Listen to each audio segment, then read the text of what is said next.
ইহুদিদের উপর আল্লাহ লানত, খ্রিস্টানদের উপর আল্লাহ লানত। কেন লানত? তাওয়াজ্জু। কেন লানত? তাওয়াজ্জু। ইত্তাখাযু কুবুর আম্বিয়াইহিম মাসাজিদ। ইহুদিদের উপর আল্লাহ লানত কেন? খ্রিস্টানদের উপর আল্লাহ লানত কেন? রাসূলুল্লাহ সাল্লাল্লাহু আলাইহি ওয়াসাল্লাম বলেন, ইহুদিদের উপর আল্লাহ লানত হওয়ার কারণ হলো, খ্রিস্টানদের উপর আল্লাহ লানত হওয়ার কারণ হলো ইত্তাখাযু কুবুর আম্বিয়াইহিম মাসাজিদ। ইহুদিরা তাদের নবীর কবরে সিজদা দিত, খ্রিস্টানরা তাদের নবীর কবরে সিজদা দিত। ইহুদিরা তাদের নবীর কবরে সিজদা দিত, খ্রিস্টানরা তাদের নবীর কবরে সিজদা দিত। যেহেতু ইহুদিরা তাদের নবীর কবরে সিজদা দিত, খ্রিস্টানরা তাদের নবীর কবরে সিজদা দিত, এজন্য রাসূলুল্লাহ সাল্লাল্লাহু আলাইহি ওয়াসাল্লাম দুনিয়া থেকে বিদায় নেওয়ার আগে, তাওয়াজ্জু, রাসূলুল্লাহ সাল্লাল্লাহু আলাইহি ওয়াসাল্লাম দুনিয়া থেকে বিদায় নেওয়ার আগে উম্মাকে ওসিয়ত করে গিয়েছেন। উম্মাকে ওসিয়ত করে গিয়েছেন। কি ওসিয়ত করে গিয়েছেন? তিনি বলেছেন, লা তাজআলু কবরি ওয়াসানান ইউবাদ, ইন্নামা ইশতাদ্দা গাযাবুল্লাহি আলা কওমিন ইত্তাখাযু কুবুর আম্বিয়াহিম মাসাজিদ। রাসূলুল্লাহ সাল্লাল্লাহু আলাইহি ওয়াসাল্লাম বলেন, আমার উম্মাহ, লা তাজআলু কবরি ওয়াসানান ইউবাদ, আমি যখন দুনিয়া থেকে বিদায় নেব, আমি দুনিয়া থেকে বিদায় নেওয়ার পর আমার রওজা শরীফকে, আমার কবর শরীফকে, লা তাজআলু কবরি ওয়াসানান ইউবাদ, আমার কবর শরীফকে, আমার রওজা শরীফকে তোমরা ইবাদতের জায়গা বানায়ো না, তোমরা সিজদার জায়গা বানায়ো না। কেন নিষেধ করেছেন? রাসূল বলেন, ইন্নামা ইশতাদ্দা গাযাবুল্লাহি আলা কওমিন, ওই সম্প্রদায়ের উপর আল্লাহ প্রচন্ড রাগান্বিত হন, ওই সম্প্রদায়ের উপর আল্লাহর আযাব পতিত হয়, ওই সম্প্রদায়ের উপর আল্লাহর গজব পতিত হয়। কাদের উপর? আল্লাযীনা ইত্তাখাযু কুবুর আম্বিয়াহিম মাসাজিদ, আল্লাযীনা ইত্তাখাযু কুবুর আম্বিয়াহিম মাসাজিদ, যারা নবীদের কবরকে সিজদার জায়গা বানায়, যারা নবীদের কবরকে সিজদার জায়গা বানায়, যারা নবীদের কবরকে সিজদার জায়গা বানায়, এদের উপর আল্লাহর আযাব পতিত হয়। তাহলে বলেন, রাসূলুল্লাহ সাল্লাল্লাহু আলাইহি ওয়াসাল্লাম তার কবরে সিজদা দেওয়ার অনুমতি দিয়েছেন না নিষেধ করেছেন?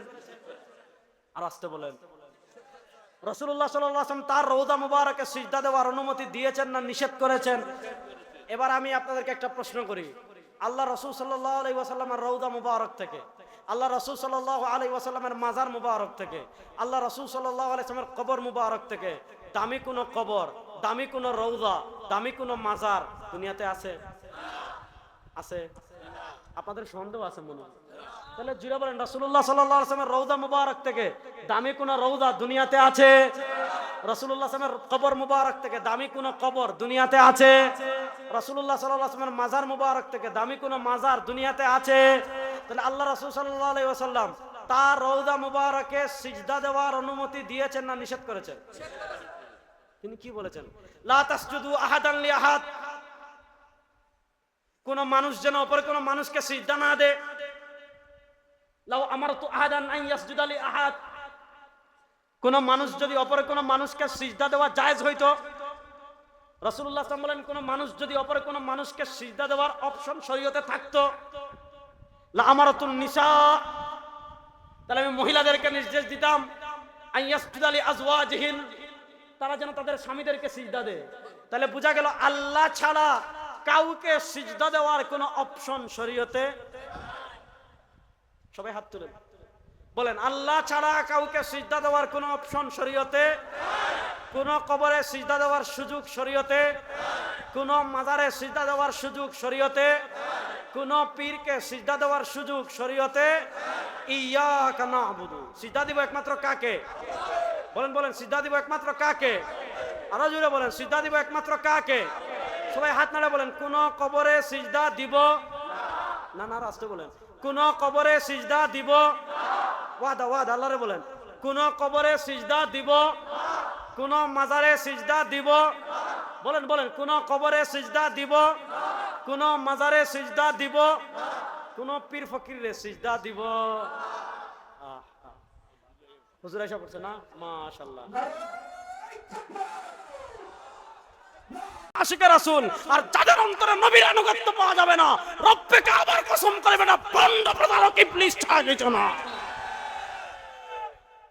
ফাত্তাবিউনি ইত্তিবায়ে রাসূল, বলেন না ইত্তিবায়ে মহব্বতে, বলেন না ইত্তিবায়ে রাসূলুল্লাহ সাল্লাল্লাহু আলাইহি ওয়াসাল্লামের আনুগত্য।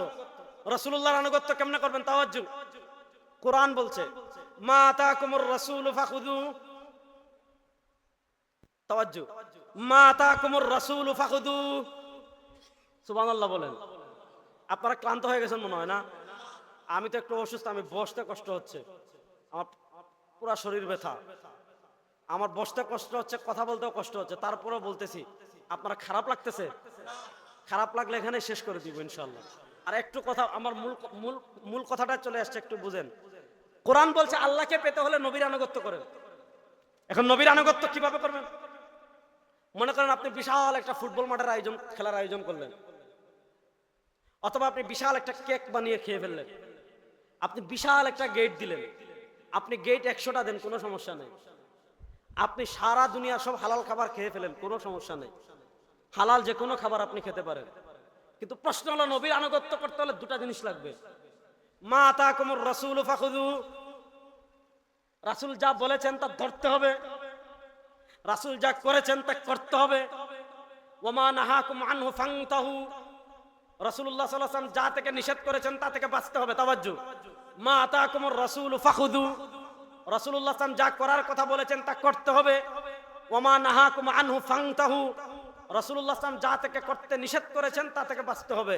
রাসূলের আদেশ মানা, রাসূলের নিষেধ মানা। রাসূল সাল্লাল্লাহু আলাইহি ওয়াসাল্লাম যা করার কথা বলেছেন তা করা, রাসূলুল্লাহ সাল্লাল্লাহু আলাইহি ওয়াসাল্লাম যা থেকে নিষেধ করেছেন তা থেকে বেঁচে থাকা। এটাই হলো রাসূল প্রেমের মাপকাঠি। রাসূল প্রেমের মাপকাঠি কি খাবার খাওয়া? না। রাসূল প্রেমের মাপকাঠি কি গেট লাগানো? না। রাসূল প্রেমের মাপকাঠি কি মিছিল করা? না। রাসূল প্রেমের মাপকাঠি কি? আপনি কোরআনকে জিজ্ঞাসা করেন, কোরআন বলবে মা আতাকুমুর রাসূলু ফাখুযু ওয়া মা নাহাকুম আনহু ফান্তাহু। কোরআন বলবে মান ইউতির রাসূলা ফাকাদ আতা আল্লাহ। কোরআন বলবে ইয়া আইয়ুহাল্লাযীনা আমানু লা তুকদ্দিমু বাইনা ইয়াদাইল্লাহি ওয়া রাসূলিহি। কোরআন কি বলবে? ফালা ওয়া রাব্বিকা লা ইউমিনুনা হাত্তা ইউহাক্কিমুকা ফীমা শাজারা বাইনাহুম সুম্মা লা ইয়াজিদু ফী আনফুসিহিম হারাজাম মিম্মা কাযাইতা ওয়া ইউসাল্লিমু তাসলিমা। যার ভিতর যত রাসূলের আনুগত্য, সে তত বেশি আশিকা রাসূল। আর যার ভিতর রাসূলের আনুগত্য নাই, রাসূল বলেন এটা করিস না, এটা করে। রাসূলুল্লাহ সাল্লাল্লাহু আলাইহি ওয়াসাল্লাম বলেছেন এই কাজ করিস না, এটা করে। এইটা করে যদি নাম দেয় আশিকা রাসূল, এটা শয়তান না ভণ্ড। যেমন আমি আপনাদেরকে একটা জিনিস বলি, পর্দা করা, হুজুর একটু বলেন, পর্দা করা একমত তো? সবাই একমত তো? বলেন পর্দা করা। আমাদের দেশে পীর নামে এমন শয়তান আছে কিনা মুরিদদের সাথে পর্দা করে না? কয়ে বেটা চুকের পর্দা, মনের পর্দা বড় পর্দা আছে না নাই? মনের পর্দা বড় পর্দা বলে যে পর্দা করে না, এটা পীর না ইবলিস। আপনারা বললেও শয়তান, না বললেও শয়তান। আচ্ছা, পুরুষের জন্য সতর ডেকে রাখা, আর আসতে বলেন, পুরুষের জন্য সতর ডেকে রাখা, জোরে বলেন হারাম। কয় শুনতে, সতর ডেকে রাখা নাকি হারাম? পুরুষের জন্য সতর ডেকে রাখা। এখন কেউ যদি সতর না ডাকে ল্যাংটা থাকে, এটা কি? আমাদের দেশে ল্যাংটা বাবা আছে না নাই? এই বেলতলি সুলেমান ল্যাংটা। যদি ল্যাংটা পীর হয়ে যায়, শয়তানের কি দোষ? যদি ল্যাংটা পীর হয়ে যায়, আবু জাহেলের কি দোষ? যদি ল্যাংটা পীর হয়ে যায়, তাহলে ডোনাল্ড ট্রাম্পের কি দোষ? যদি ল্যাংটা পীর হয়ে যায়, তাহলে আপনার নরেন্দ্র মোদীর কি দোষ? ল্যাংটা যদি পীর হয়ে যায়, আমাদের শেখ হাসিনার কি দোষ? এই যে ল্যাংটা থাকে, এটা ইবলিস, এটা শয়তান, ঈমানচোর। ওই সকল ঈমানচোর আমাদের ঈমান হরণ করে, প্রকৃত পীর হতে পারে না। এরা আপাদমস্তক ইবলিস, শয়তান, প্রতারক, ডাকাত, বদমাশ ছাড়া কিছু না। এদের ব্যাপারে সতর্ক থাকার প্রয়োজন আছে না নাই? এবারে রাসূলুল্লাহ সাল্লাল্লাহু আলাইহি ওয়াসাল্লাম থেকে বড় পীর দুনিয়া থেকেও আছে। আবু বকর সিদ্দিক রাদিয়াল্লাহু তাআলা থেকে বড় পীর দুনিয়া থেকেও আছে। উমর ইবনুল খাত্তাব রাদিয়াল্লাহু তাআলা থেকে বড় পীর দুনিয়া থেকেও আছে। শেরে খুদা আলী রাদিয়াল্লাহু তাআলা থেকে বড় পীর দুনিয়া থেকেও আছে। ওনারা কখনো সতর খুলছেন? রাসূলুল্লাহ সাল্লাল্লাহু আলাইহি ওয়াসাল্লাম ছোট্ট মুহাম্মদ, সুবহানাল্লাহ বলেন, কিপটামি করেন, একটু জোরে বলেন না সুবহানাল্লাহ। ছোট্ট মুহাম্মদ, একদম বয়স, সুবহানাল্লাহ। আমার নবী যখন ছোটবেলায় ছিলেন কেমন ছিলেন জানেন? ওনার দুধ ভাই আব্দুল্লাহ বলেন, সুবহানাল্লাহ, যে আমি একদিন আরবের যে গরম, এখন আমরা বাংলাদেশে, আজকেও আমরা বলছিলাম দুপুরে আমি যখন যাচ্ছিলাম, যে সৌদি আরবের গরম বাংলাদেশে চলে আসছে, মনে হয় যে মাথা মুথা গরম হয়ে যাচ্ছে। প্রচন্ড গরমে রাসূলুল্লাহ সাল্লাল্লাহু আলাইহি ওয়াসাল্লাম তার দুধ ভাই আব্দুল্লাহর সাথে ছাগল চড়াইতে বের হতেন। আকাশে প্রচন্ড গরম। আব্দুল্লাহ দেখেন মানে আসমানের কোথাও ছায়া বলতে কিছু নাই, মেঘ বলতে কিছু নাই, কিন্তু ছোট্ট মুহাম্মদ সাল্লাল্লাহু আলাইহি ওয়াসাল্লাম ছাগলের পিছনে পিছনে দৌড়ায়, আর আসমান থেকে একটা ছোট্ট মেঘ ছোট্ট মুহাম্মদ সাল্লামকে ছায়া দান করে। রাসূলুল্লাহ সাল্লাল্লাহু আলাইহি ওয়াসাল্লাম কতটুকু লজ্জাশীল ছিলেন। তিনি তখন ছোট্ট, তার বাবা নাই, চাচার বাসায় থাকেন। তো আরবে একটা যুদ্ধ হয়েছে, হারবুল ফিজার। রাসূলুল্লাহ সাল্লাল্লাহু আলাইহি ওয়াসাল্লাম সেই যুদ্ধে তার চাচাদের সাথে অংশগ্রহণ করেছিলেন।